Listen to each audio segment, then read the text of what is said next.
मेरी सगी माँ के मरने के बाद अब्बा ने एक साथ ही 3 शादी कर ली थी। उसी रात ही 2 बीवी मर गई थी और तीसरी गूंगी हो गई थी। अगले दिन नौकरानी जब अब्बा के वॉशरूम की सफाई करने चली गई तो वह घबरा कर मेरे पास आई और उसने मुझे ऐसी बात बताई जिसे सुनकर मेरे रोंगटे खड़े हो गए थे। दोनों बीवी के मरने के बाद अब्बा ने चौथी शादी की तो पहली रात में घूंघट ओढ़ कर बैठ गई, मगर इस वक्त मेरी जान निकल गई जब मैंने देखा मेरी माँ जब मरी तो मेरी दुनिया ही ख़त्म हो गई थी। मैं अपनी दुनिया में अकेली रह गई थी। मेरी माँ मेरी पूरी दुनिया थी। मेरे लिए वह मेरी माँ ही नहीं थी बल्कि मेरी दोस्त भी थी, मेरे दुख सुख की साथी भी थी। मैं अपनी माँ के इस कदर करीब थी कि कभी मुझे किसी दोस्त की ज़रूरत ही नहीं पड़ी थी। मेरे लिए मेरी माँ सब कुछ थी।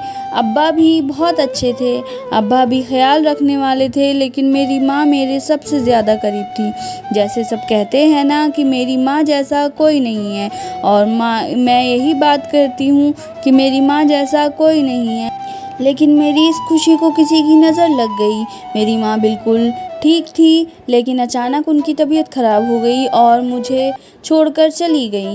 मेरे लिए बहुत बड़ा सदमा था। मुझे यकीन नहीं आता था कि मेरी माँ मुझे छोड़कर जा चुकी है। मुझे लगता था कि जैसे मेरी माँ भी यहाँ पर आ जाएगी और मुझे गले लगाएंगी और सब ठीक हो जाएगा।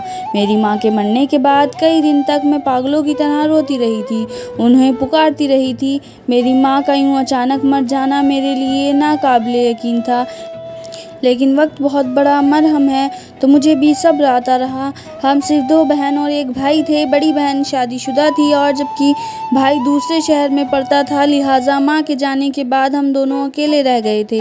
माँ के जाने का जितना दुख मुझे था उतना ही अब्बा को भी था। वह मेरी माँ से बहुत ज़्यादा मोहब्बत करते थे। मैं उन दोनों की जोड़ी को मिसाल की जोड़ी कहती थी। माँ के जाने के बाद अब्बा तो टूट गए थे। मैं तो जैसे तैसे संभल गई थी, लेकिन अब्बा बात समझ ही नहीं पा रहे थे। ये देखकर अब्बा ने घर बदलने का फैसला कर लिया, क्योंकि उनका कहना था कि इस घर में उनकी माँ की याद सताती है, जबकि मैं उनके इस फैसले के खिलाफ थी। मेरे लिए ये घर, उसका हर कोना सब कुछ खास था, क्योंकि मैंने अपनी माँ के साथ वहाँ पर पल गुजारे थे जो मैं कभी नहीं भूल सकती थी। मैं ये घर नहीं छोड़ना चाहती थी, लेकिन अब्बा ने ज़िद कर दी थी कि ये घर छोड़ना ही है। मेरा मानना था कि जिसे मोहब्बत की जाती है उससे जुड़ी हर चीज़ को अपने करीब रखा जाता है, लेकिन अब्बा के कहने पर मैं घर छोड़ने के लिए मान गई थी और फिर आखिर में अब्बा के साथ नए घर में शिफ्ट हो गई थी। पहले तो मुझे इस घर में सुकून नहीं आता था, लेकिन दिन चढ़ने के साथ साथ मैं इस घर की आदी हो गई थी। इसके साथ साथ मैंने अब्बा को भी बहुत ज़्यादा बदलाव देखा था।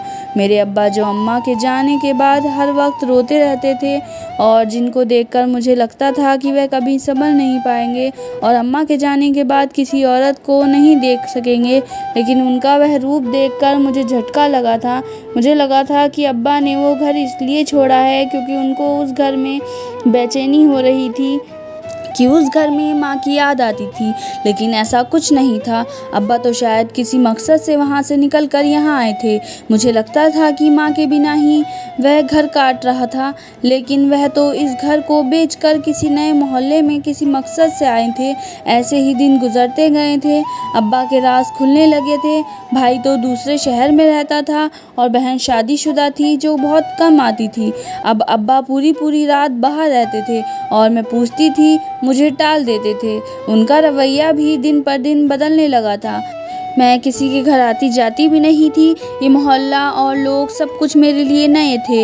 मैं उन लोगों से घुल मिल नहीं पा रही थी, इसलिए मैं घर पर अकेली ही रहती थी। वे घर छोड़कर मुझे ऐसा लगा था कि अब्बा का साथ मुझे मिल जाएगा, लेकिन यहाँ पर आकर अब्बा बदल ही गए थे।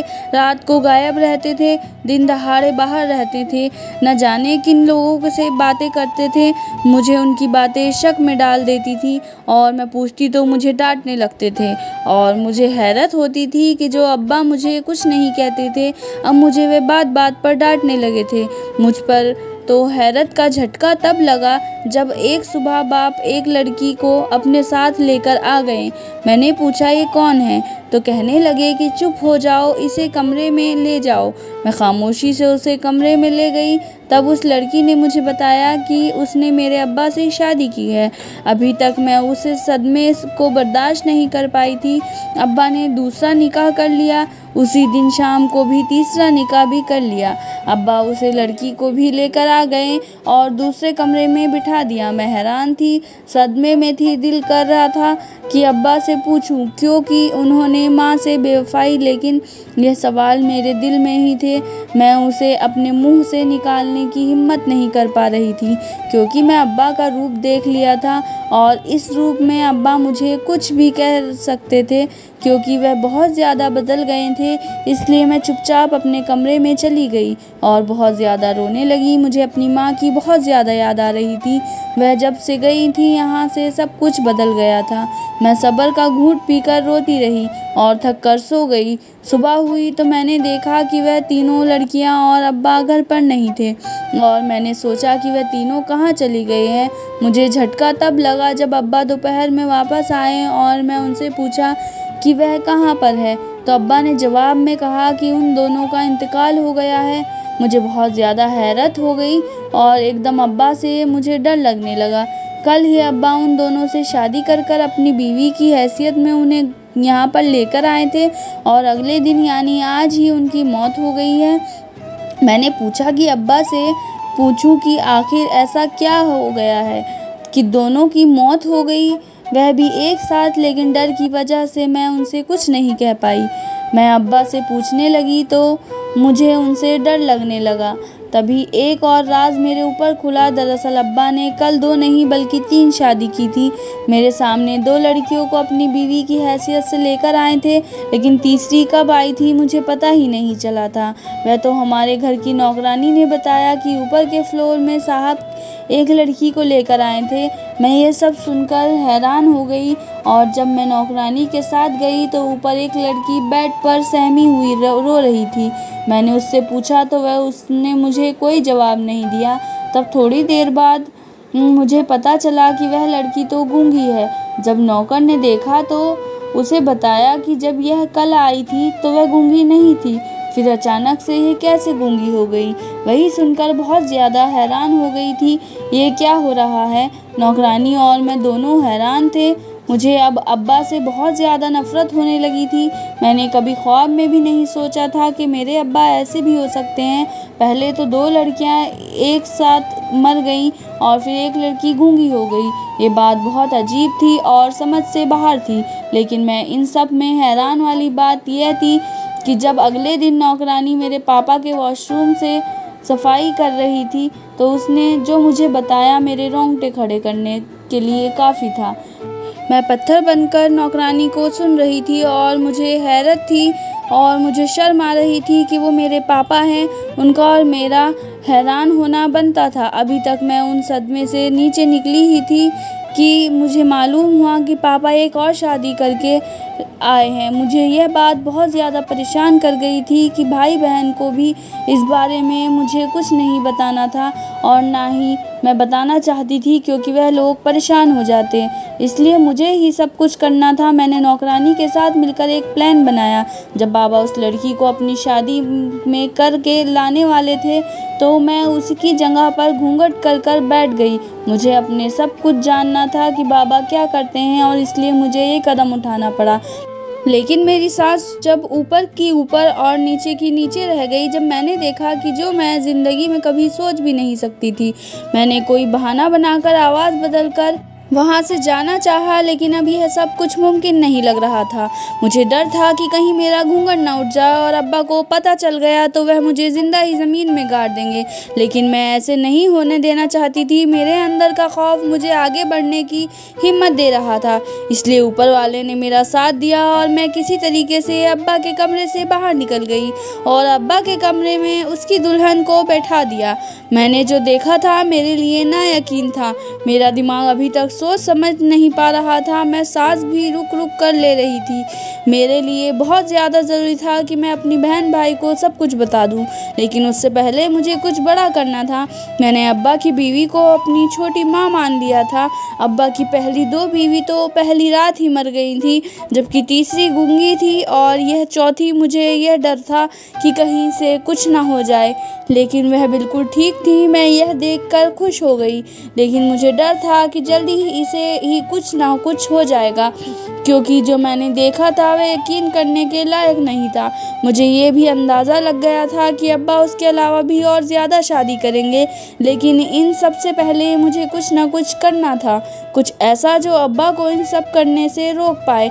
अब्बा की तीसरी चौथी बीवियां साथ ही रहती थी और मुझे जो भी करना था इन सब से छुप कर ही करना था, क्योंकि उनका भी कोई भरोसा नहीं था। मैंने नौकर से पूछा कि यहाँ पर कोई आसपास डॉक्टर है, तो उसने मुझे बताया कि 2 गलियां छोड़कर एक डॉक्टर का क्लिनिक है।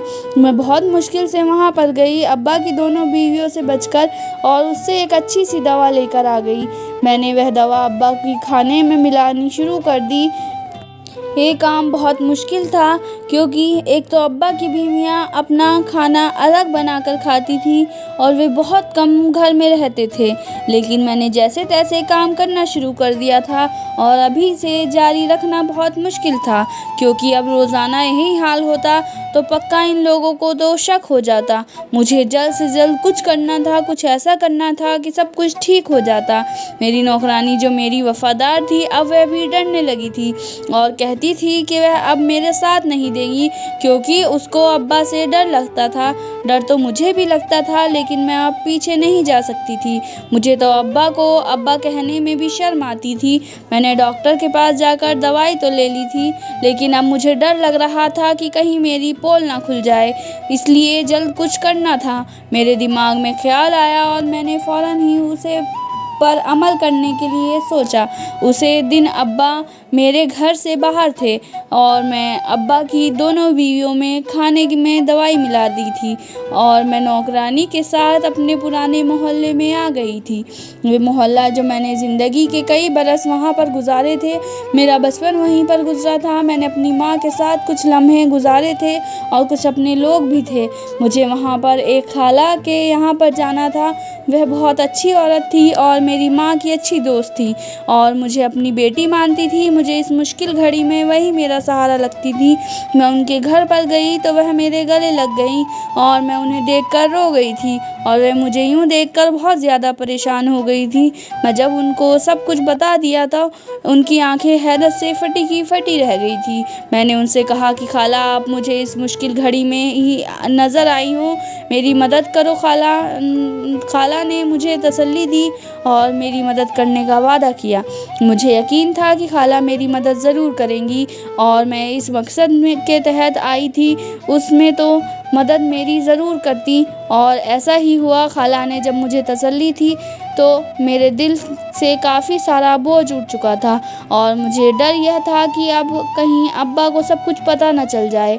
मैं नौकरानी के साथ फ़ौरन वहाँ से निकल आ गई थी और वक्त पर घर पहुँच गए थे और अभी मुझे घर पर पहुँचते हुए कुछ टाइम ही हुआ था तो अब्बा गुस्सा करते हुए घर में आ गए और अपनी दोनों बीवियों को कटघरे में लाकर खड़ा किया। अब्बा ने जाने कौन सी बात पर चिल्ला रहे थे और मेरी जान निकल रही थी।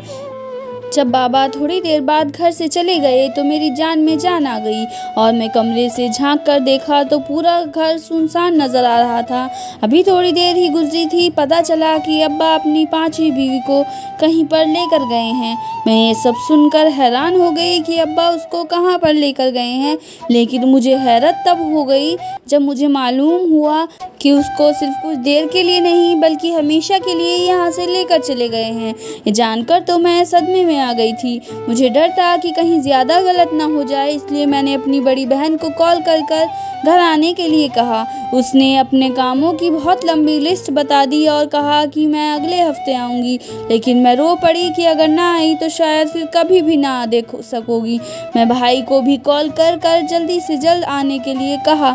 भाई यह सुनकर बहुत ज़्यादा परेशान हो गए और दोनों ने 2 दिन तक आने का वादा किया। मैं चाहती तो उन्हें कॉल करके सब बात बता सकती थी, लेकिन मुझे यह बताना अच्छा नहीं लगा कि इसलिए मैंने दोनों से कहा कि जितना जल्दी हो सके उतनी जल्दी घर पर आ जाओ।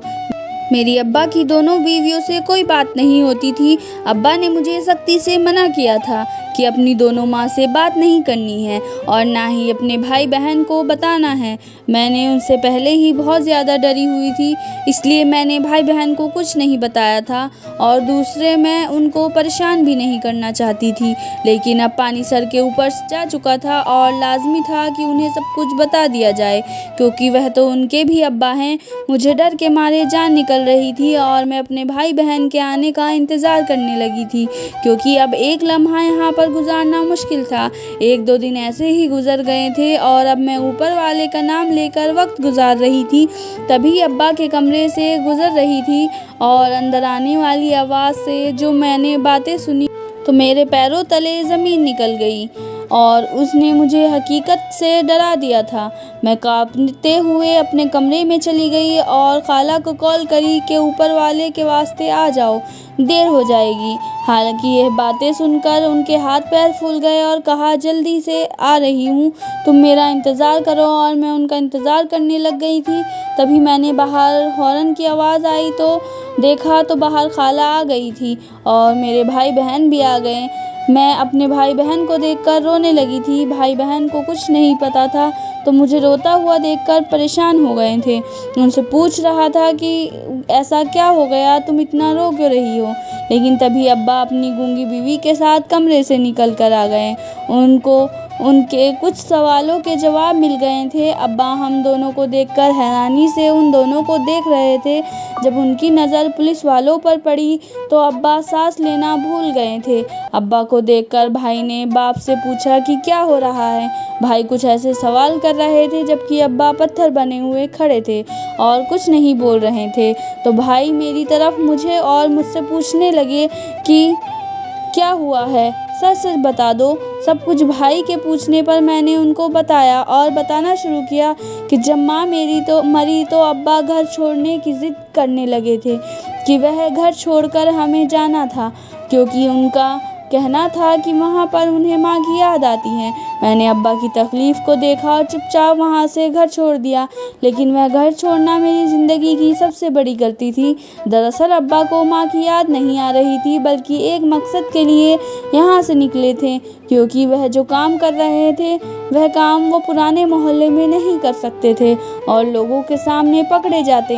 इसलिए अब्बा ने अपने इस मकसद को पूरा करने के लिए इस मोहल्ले और इस घर में आने का फ़ैसला लिया, जहाँ वह कोई नहीं जानता था। यहाँ आकर अब्बा बदल गए थे। अब्बा ने एक साथ 3 शादियाँ कर ली और तो मुझ पर हैरत के पहाड़ टूट पड़े थे। मेरे अब्बा जो मेरी माँ से मोहब्बत करते थे, उनके मरने के कुछ दिन बाद ही 3 औरतों से शादी कर ली थी। लेकिन भाई आपको पता है कि उनकी बीवियों के साथ क्या हुआ है। पहली रात ही मर गई थी, जबकि तीसरी गूंगी हो गई थी। मैं ये सब देखकर बहुत ज़्यादा परेशान हो गई थी कि ऐसा क्या हो गया है कि 2 तो मर गई और तीसरी गूंगी हो गई है। मुझे अब्बा पर कुछ भी यकीन नहीं था मुझे, क्योंकि नौकर ने जो वॉशरूम में देखा था वह यकीन करने लायक नहीं था। जब अब्बा एक और शादी करने लगे तो उस लड़की की जगह मैं घूंघट ओढ़कर अब्बा के कमरे में बैठ गई थी। लेकिन जो मैंने देखा था वह मुझे हैरत में डालने के लिए काफ़ी था।